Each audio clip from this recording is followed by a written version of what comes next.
The Galactic Empire declared war on Earth. Humanity smiled like it was long overdue. Part 1, The Declaration. The message came at 3:47 in the morning, Luna Standard Time. I was on my second cup of coffee, half awake at my monitoring desk inside the Joint Terran Intelligence Hub, watching the usual river of alien trade signals scroll across my screen. Boring work. The kind that makes your eyes heavy and your mind wander. I had been doing it for 3 years without a single moment worth writing home about. Then every screen in the room went white. Not flickered. Not glitched. Went completely, silently, perfectly white. My name is Yara Solis. I am 34 years old. I hold the rank of commander in the UN Defense Liaison Corps, and in my entire career I had never seen every screen in a room go white at the same time. Not once. Then the voice came. It did not boom. It did not roar. It was calm, measured, almost polite, the way a landlord sounds right before he tells you to leave the property. The translation software rendered it into English before my brain had time to decide how to feel about it. People of the planet designated Earth. You are hereby formally notified that the Veiltheri Galactic Empire has classified your world as a Class 4 occupied hazard. Effective immediately, military pacification operations are authorized. Resistance is discouraged. Cooperation will be rewarded with a structured integration into the Empire. You have 72 hours to respond with terms of voluntary surrender. Then the screens went back to normal. Every single alert in the hub fired at once. I stood up slowly. Around me, 12 other analysts were doing the same thing, standing, staring at their screens, mouths open. Nobody spoke for about 4 seconds. Then Lieutenant Owen Garrett, who sat 3 desks to my left and was known for saying exactly the wrong thing at exactly the wrong moment, broke the silence. "Well," he said. "That's new." I reached for my communicator and called Director Priya Nair. She picked up on the first ring, which told me she was already awake. Probably had been for a while. "You heard it," I said. "Everyone heard it," she said. "It went out on every frequency simultaneously. Radio, optical, quantum relay. They translated it into 4,000 languages, Yara. 4,000. They've been watching us for a long time." That was the detail that stayed with me. Not the declaration itself. Not the 72-hour deadline. The 4,000 languages. That took preparation. That took surveillance. That took years, maybe decades, of quietly studying us while we had no idea anyone was listening. I pulled up the global news feeds on my secondary screen. Every channel, every country, every network was already running the broadcast. The Veiltheri had not sent it privately to our governments. They had broadcast it to the entire planet at once, publicly, the way you would announce something to a crowd you expected to panic. They expected panic.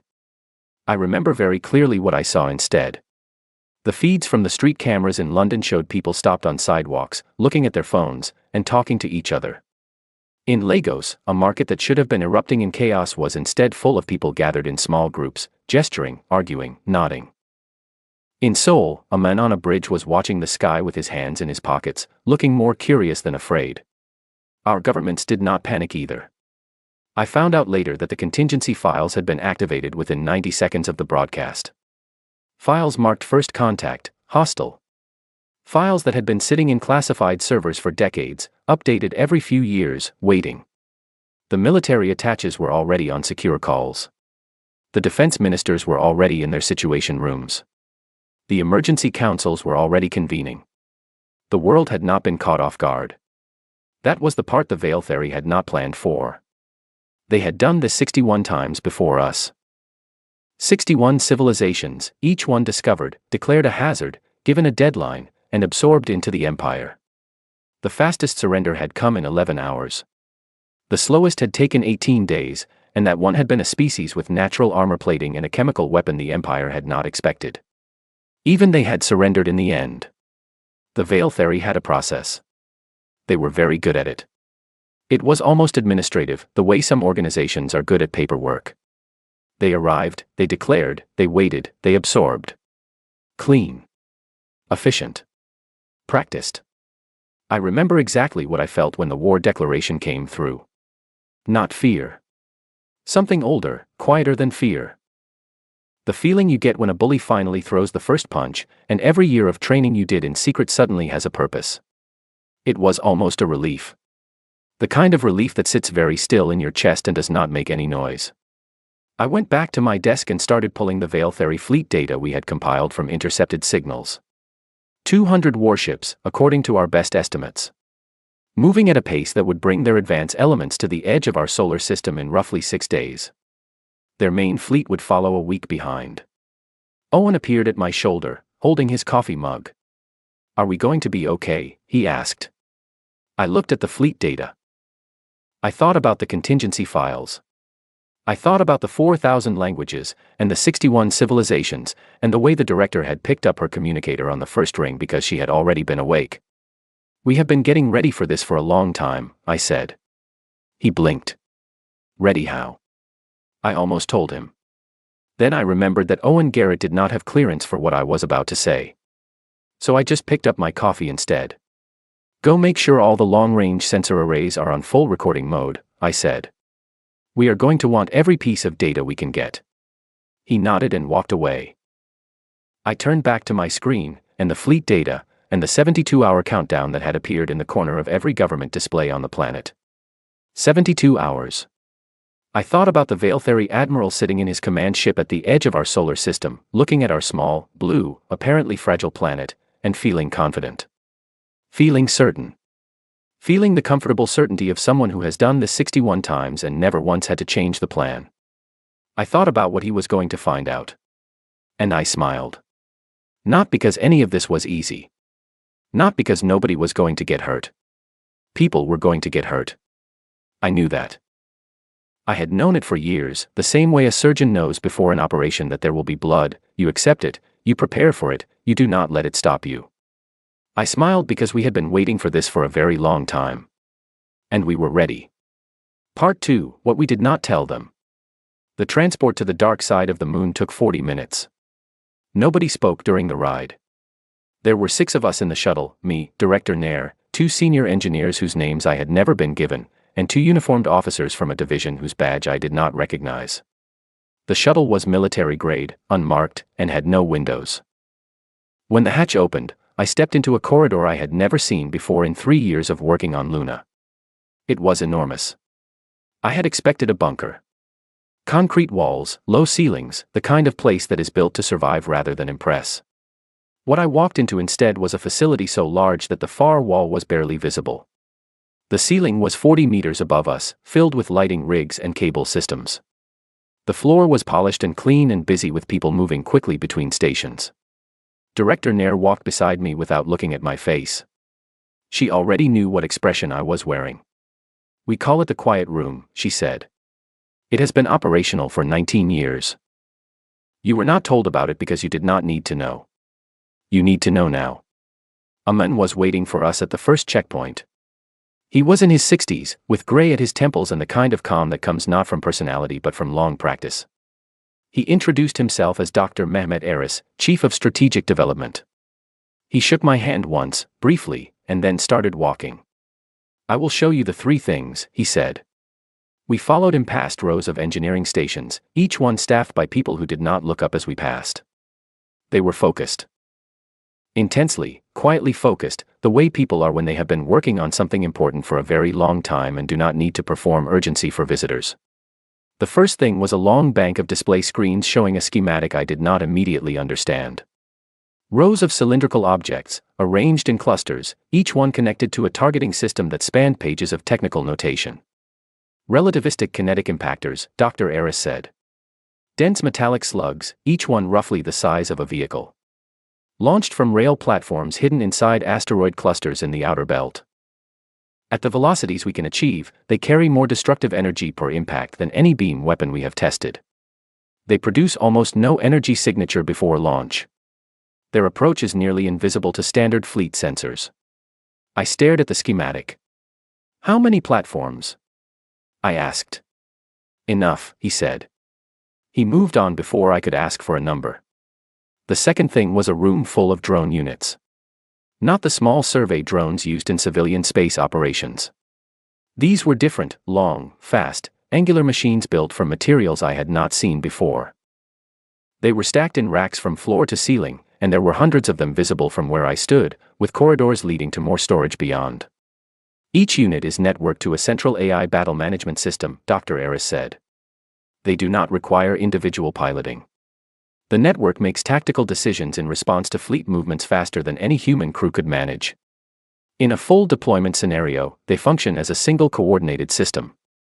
The Empire's combat models were built around species that fight with crude ships and predictable formations. They have never encountered an autonomous swarm at this scale. I stood very still. How long have you been building these? I asked.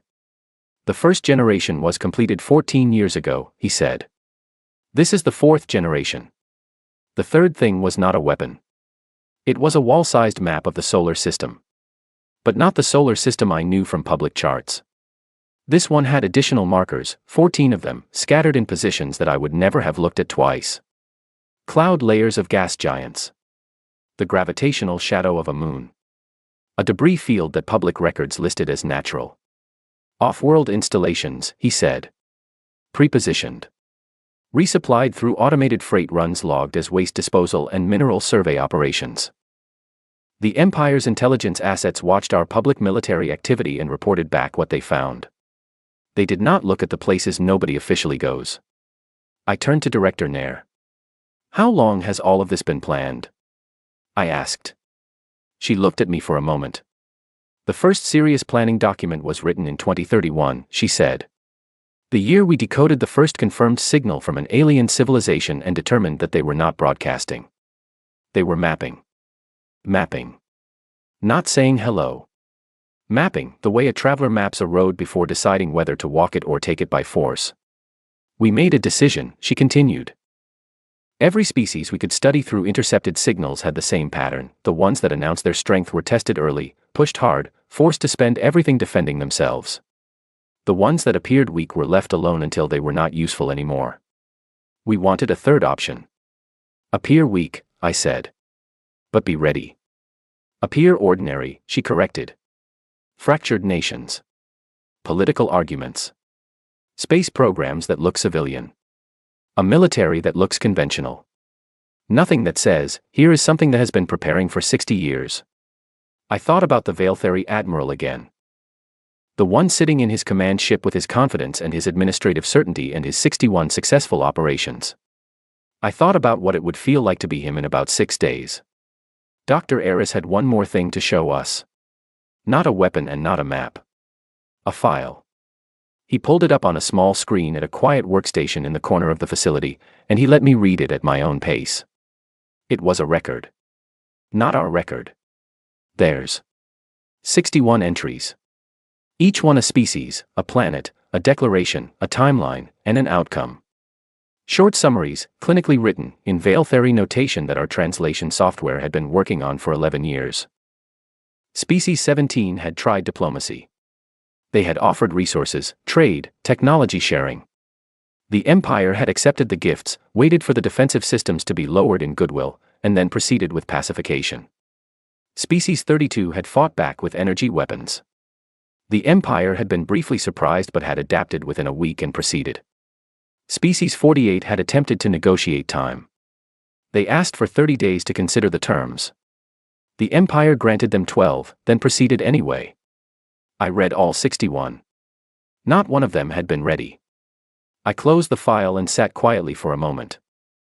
Outside the facility, buried under rock and vacuum and the quiet dark of the moon's far side, every single thing we had spent 60 years building was waiting. 14 installations. Thousands of drone units. Rail platforms hidden in asteroid fields. A battle management system faster than human thought.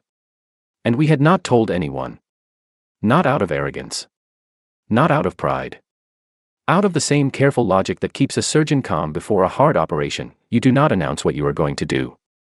You simply prepare, and then you do it. Owen had asked me on the day of the declaration whether we were going to be okay. I had told him we had been getting ready for a long time.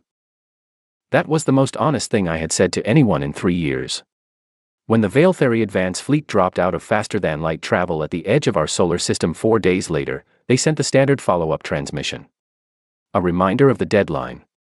A list of proposed surrender terms. An assurance that species who cooperated were treated fairly. Our response was prepared in advance. It was brief.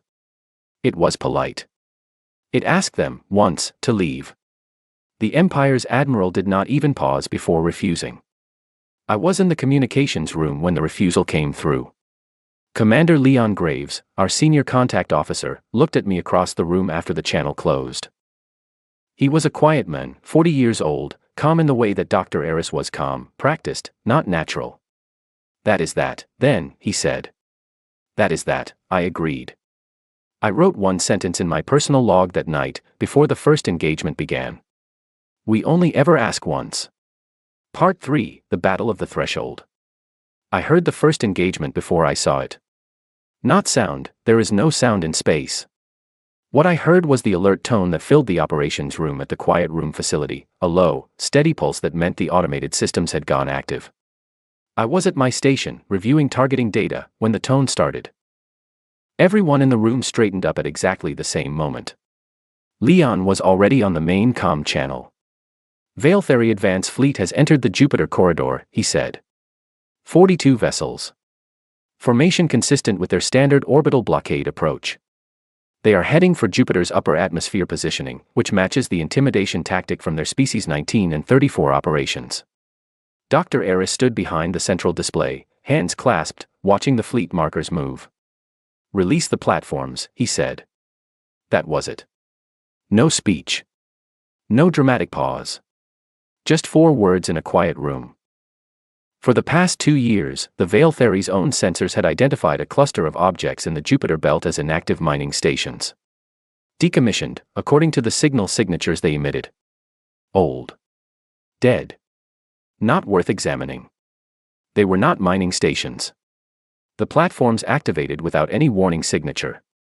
Rail launch systems do not fire like conventional weapons. There is no energy bloom, no heat trace, no targeting emission. There is simply a mass, and then the mass is moving at a speed that most sensor systems are not calibrated to detect until impact is already occurring. The first salvo hit within 11 seconds of launch. I watched the fleet markers on the display. One moment there were 42. Then there were 39. Then 34. The Veiltheri ships began breaking formation. You could see it in the data, the way their positions on the display started scattering outward instead of holding the tight blockade pattern. They were good, I will give them that. Their pilots were fast. Their evasive protocols were sophisticated, clearly designed by people who had studied combat seriously. Under any other circumstances, against any opponent they had previously encountered, those protocols would probably have worked. But they had never encountered invisible projectiles fired from multiple angles simultaneously. 11 minutes after the platforms activated, 28 Veiltheri ships were destroyed or disabled. The remaining 14 had scattered beyond the Jupiter corridor and gone to full engine burn in the direction of their main fleet. The alert tone stopped. The room was quiet for about 3 seconds. Then Leon said, "They are transmitting to their command ship. Heavy encrypted traffic." I looked at the casualty data on my screen. 28 ships. Crews of approximately 40 each, according to our intelligence estimates. Roughly 1,100 Veiltheri personnel, gone in 11 minutes. I noted the number. I did not look away from it. I had a habit, which I had developed during my training years, of making myself fully understand bad numbers. Not just read them, but actually sit with them. 1,100 was a large number. Those were beings with families and histories and reasons they had joined their fleet. I did not forget that. But I also did not forget what they had come here to do. What they had done 61 times before. Dr. Eris walked to my station and looked at my screen. "Casualties on our side," he said quietly. It was not a question. I pulled up the secondary report.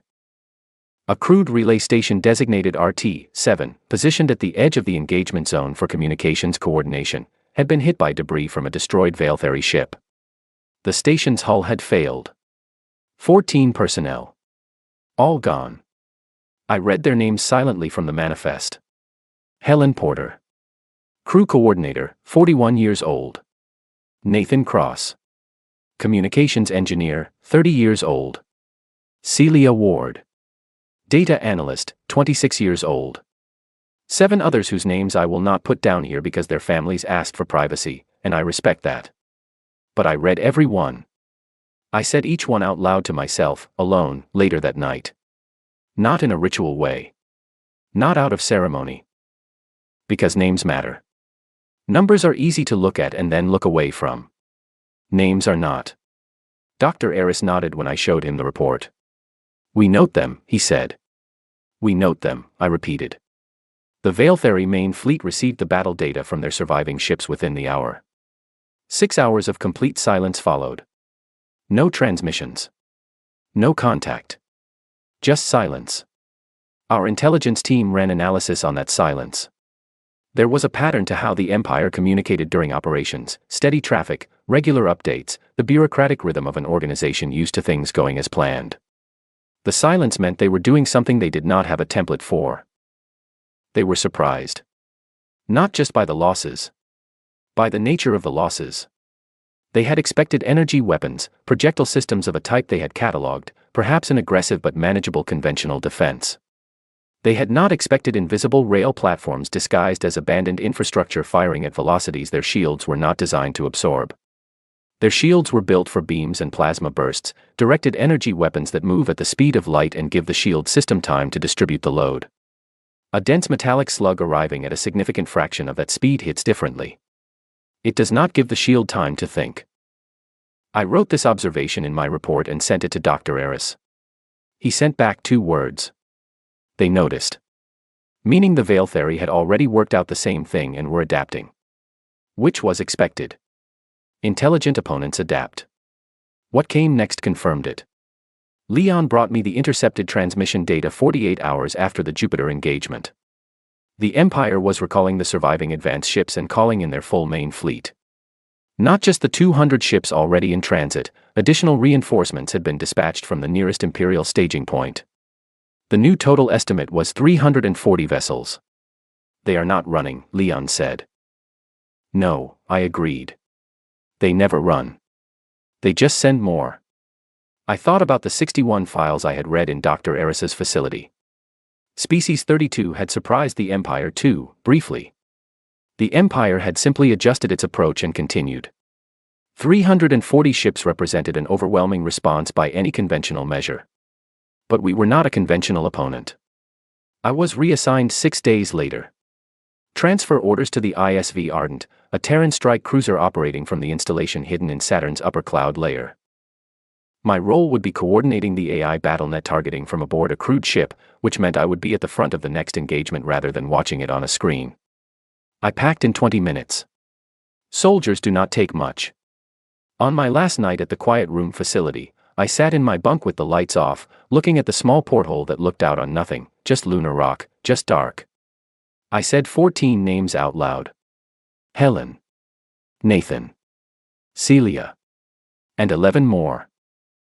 Then I closed my eyes, and I thought about what was coming, and I let myself feel afraid for exactly 10 minutes, because feeling afraid is not weakness, it is honesty, and I have always believed that an honest soldier is a better soldier than a brave one. After 10 minutes, I stopped. I stood up, packed my kit bag, and went to sleep. Part 4, We Are Not the Prey.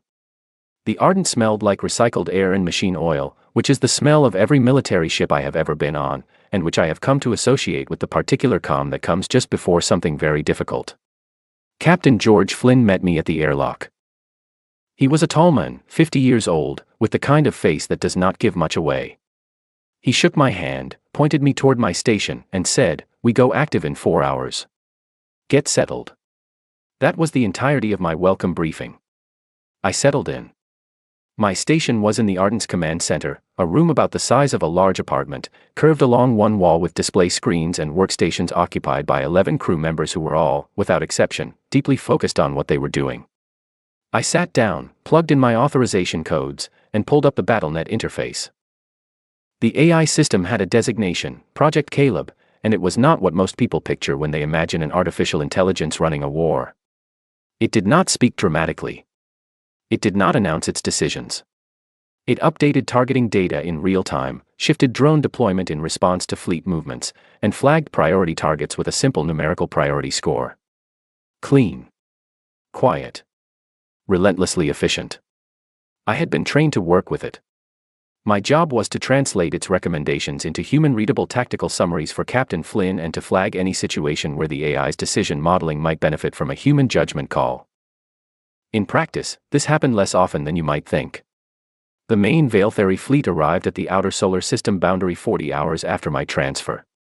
340 vessels. On the display in front of me, they looked like a swarm of bright points moving in careful, controlled formation. I had read enough of their tactical history to know what that formation meant. They were approaching in layered columns, designed to provide mutual shield coverage and overlapping fire arcs. It was a smart formation. Difficult to flank, difficult to concentrate against, able to absorb damage on the outer layers while the inner core continued advancing. They had used this formation successfully in over 30 documented engagements. Captain Flynn stood at the center of the command room, hands behind his back, looking at the same display. "Caleb," he said. 340 contacts confirmed, the system responded. Its voice was mild, pleasant, entirely unremarkable. Formation analysis complete. Recommend initiating Phase 1 in 7 minutes, 40 seconds. Confirmed, Flynn said. I had been briefed on Phase 1. It was the part one had not been told about during my time at the quiet room, not because it was too secret, but because at the time I had not yet been assigned to a ship. The mass driver platforms I had seen on the schematic were the obvious first layer. But they were not the only layer. The mining operations in the outer solar system were, in most cases, exactly what they appeared to be. Real operations, real output, real economic activity. The gantry structures used to move processed ore from collection points to transport vessels were not exactly what they appeared to be. At full acceleration, a processed or container traveling along a delivery gantry is just cargo. At modified acceleration, using the same electromagnetic systems but pushing past cargo tolerances, that container becomes something else entirely. Caleb released 412 of them simultaneously. The Veiltheri formation encountered a field of fast-moving dense objects from a direction their threat assessment sensors had classified as empty industrial infrastructure. Their formation columns attempted to break and reform. The outer layer ships began taking impacts before the inner core could respond. I watched the display. I kept my breathing even. 61 contacts destroyed or disabled, Caleb reported, with the same mild voice it used for everything. Formation integrity reduced by 31%. Recommend releasing drone swarm in 4 minutes. Flynn nodded at me. I authorized the release. The drone swarm came out of the Saturn installation like a single exhaled breath, thousands of units, each one moving independently but all of them acting as a coordinated system, filling the space between our position and the damaged Veiltheri formation with a presence that their combat sensors had never been designed to track or prioritize. A crewed ship is easy to target. It has a mass, a heat signature, an engine bloom.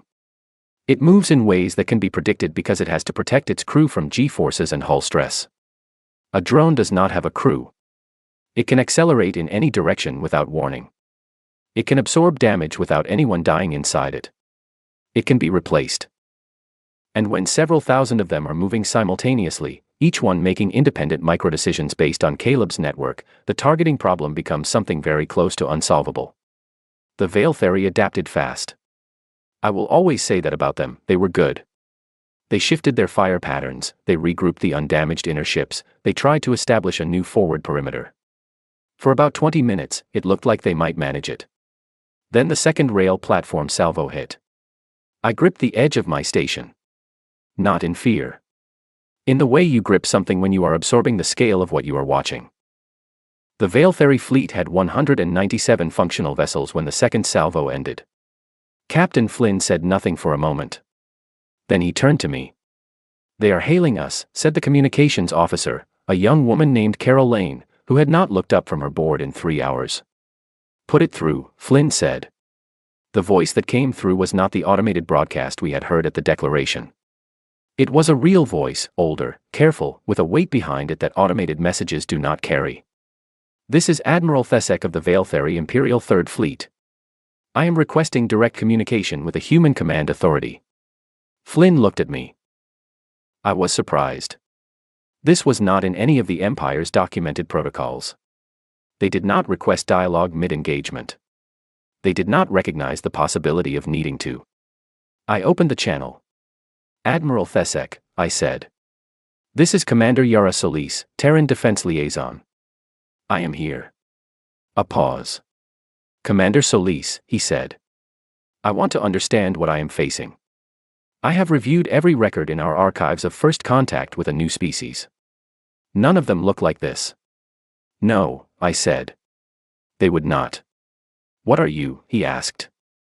I thought about that for a moment. Not what to say. I knew what to say. I thought about whether it was the right time to say it. It was. We are the 62nd, I said. Silence. In that silence I could feel him working through it, the 61 entries in their own records, each one a species that had declared, been absorbed, been documented. 61 times the process had worked. 61 times it had been clean and efficient and final. And then he understood. You knew, he said. You knew what we had done. We have known for a long time, I said. We read the signals. We studied the pattern. We made a decision. Another pause. Longer this time. What decision? He asked. I thought about 60 years of quiet preparation. About 14 hidden installations. About 19 years of drone development. About or containers on gantries and rail platforms disguised as abandoned mining equipment and an AI system that made targeting decisions faster than any biological mind.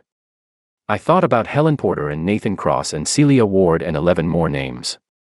We decided we would be the one that ends it, I said. Not just for us. For everyone who comes after us.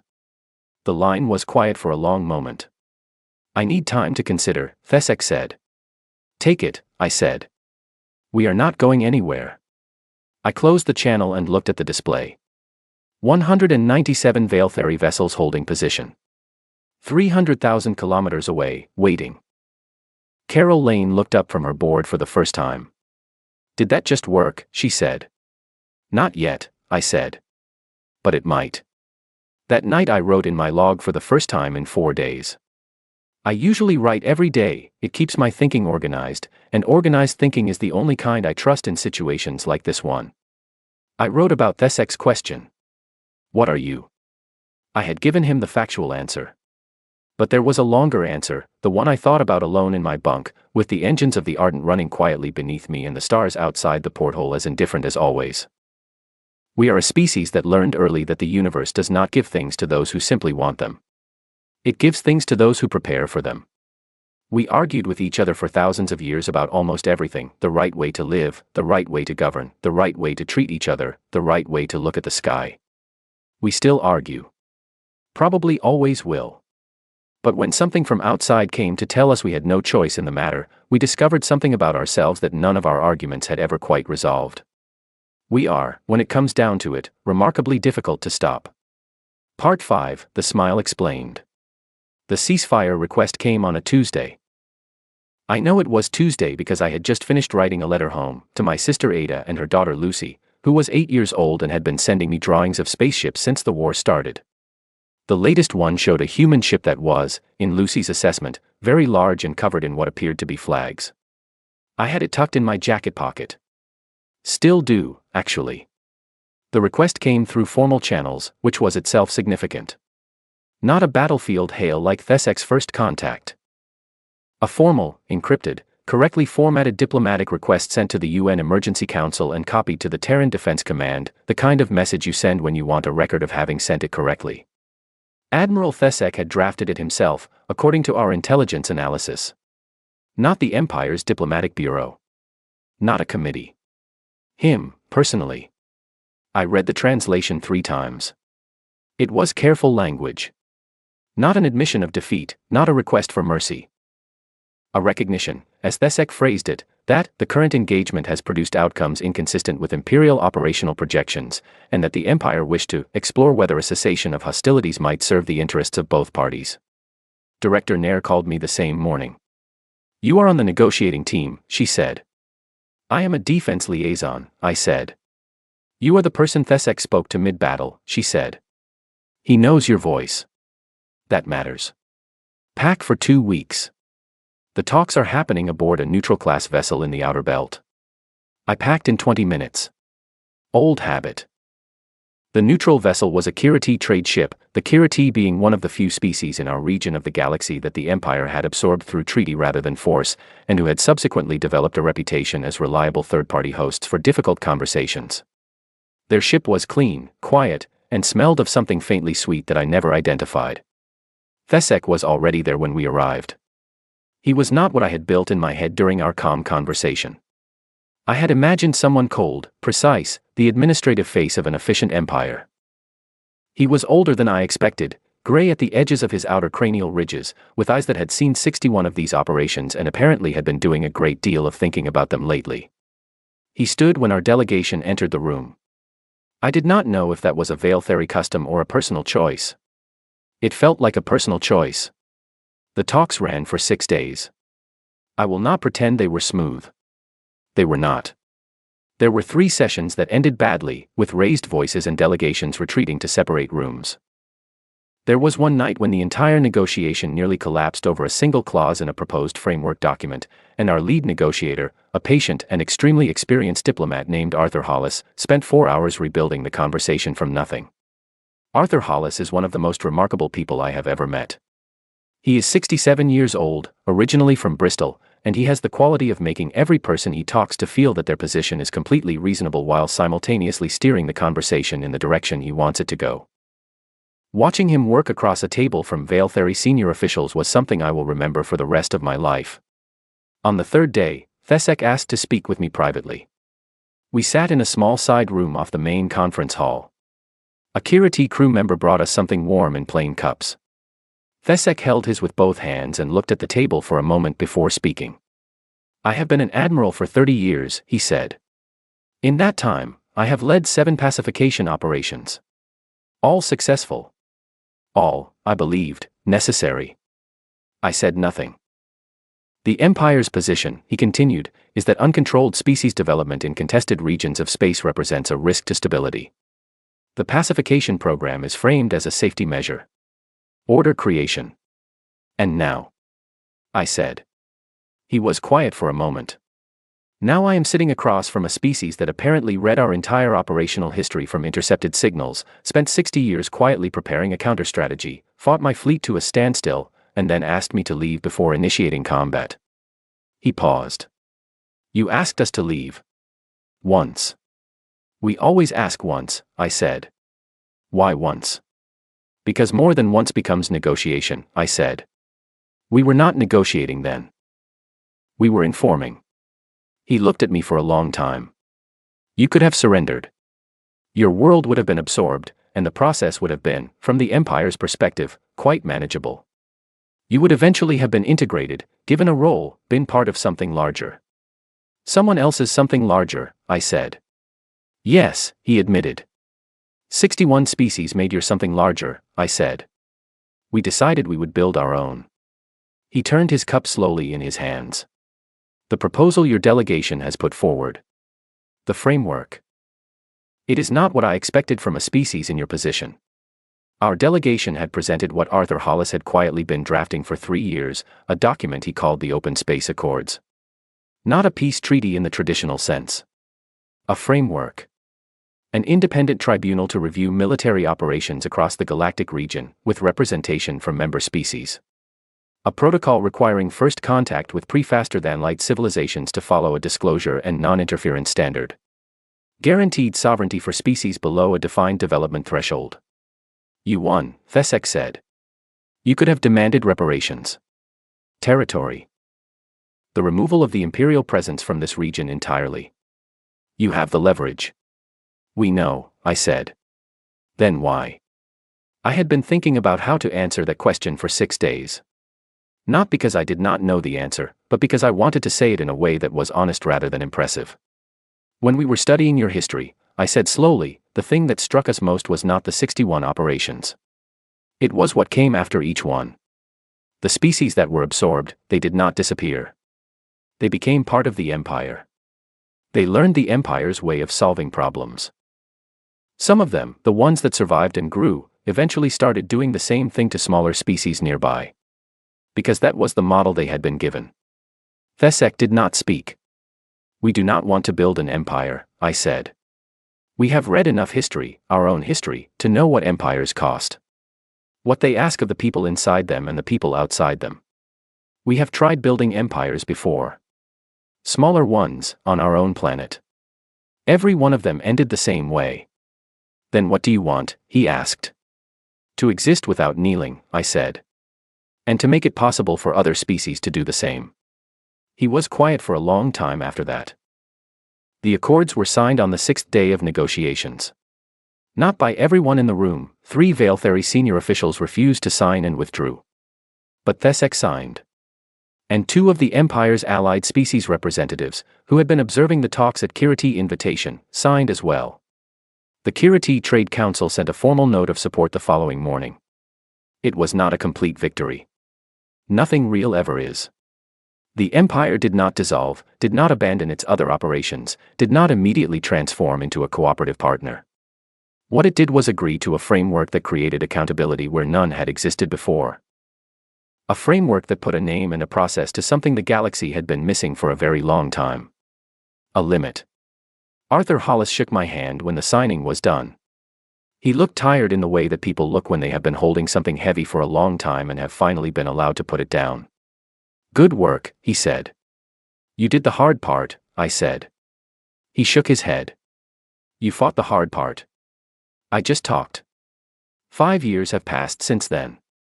I am writing this from an office I did not expect to have, the Terran Galactic Liaison Bureau, which did not exist 5 years ago and which I now help to run. My window looks out at a view that is, objectively, one of the most beautiful things a human being can see, the curve of the Earth from low orbit, blue and green and white, turning slowly in the dark. 3 species that were on the Empire's pending pacification list are now under Terran diplomatic protection. Not military protection, diplomatic.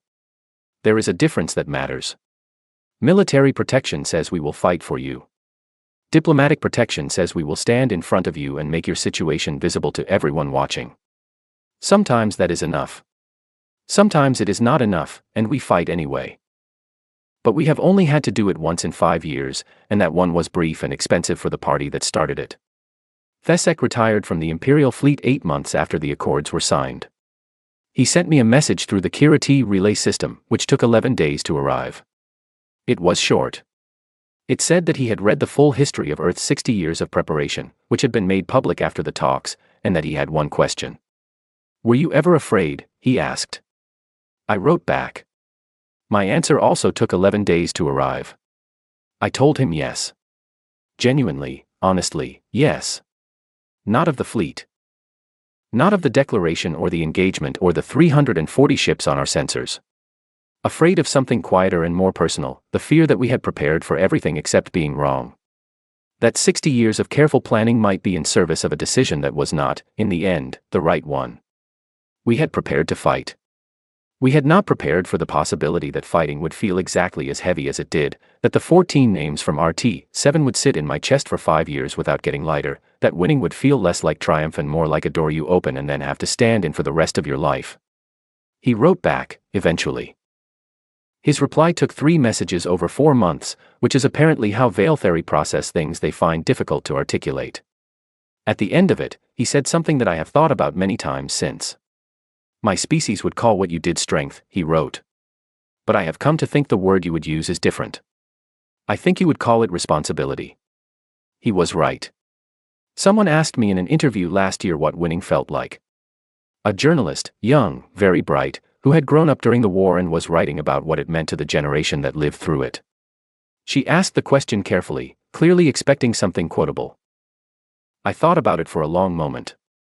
I told her that winning felt like finally being heard. That humanity had been sending signals into the dark for centuries, not just radio signals, not just the technical kind, but the other kind. The ones written in the choices you make when you have power and choose not to use it badly. The ones written in the way you treat the people you defeat. The ones written in the documents you propose after a war, which say more about you than anything you did during it. We had been trying to say something for a very long time. We are complicated, we are dangerous, we are stubborn, and we are capable of extraordinary kindness, and we do not want to conquer anything. We just want to exist on our own terms, and we would very much prefer to extend that option to everyone else we meet along the way. The war was the universe finally stopping and listening. The Accords were our answer to what it heard. I still have Lucy's drawing in my jacket pocket. She is 13 now, and she has gotten considerably better at drawing spaceships. Her latest one has the Kiriti flag on it alongside ours, and a small Veiltheri vessel in the background that she drew with great care, having done research. She sent it with a note. Aunt Yara, it said, I want to do what you do when I grow up. I wrote back and told her that what I do is mostly reading long documents in a small office and having very long conversations with people who disagree with me, and that she should absolutely do it because it is the most important kind of work there is. That was the smile. Not arrogance. Not excitement at the prospect of a fight. The smile was the face of a species that had made a very long bet, that patience and preparation and the willingness to stand firm when the moment finally came would be worth more than anything we might have spent those 60 years doing instead. We bet everything on that idea. I think, on balance, we were right. Not because we won. Winning, by itself, means very little. Because of what we did after. Because of the framework that now sits in galactic law with 11 signatories and growing. Because of the 3 species that are still making their own choices today instead of being absorbed into someone else's history. Because of the junior diplomat I mentored last year who told me her planet would not exist as it does now without the precedent set in that conference room on a Kiriti trade ship in the outer belt. Because of the door we opened. Because of the fact that we are standing in it. That was worth preparing for. That was worth every quiet year of building in the dark. That was worth every difficult conversation and every compromise that felt like a small defeat and every night spent reading the names of people who deserved to come home and did not.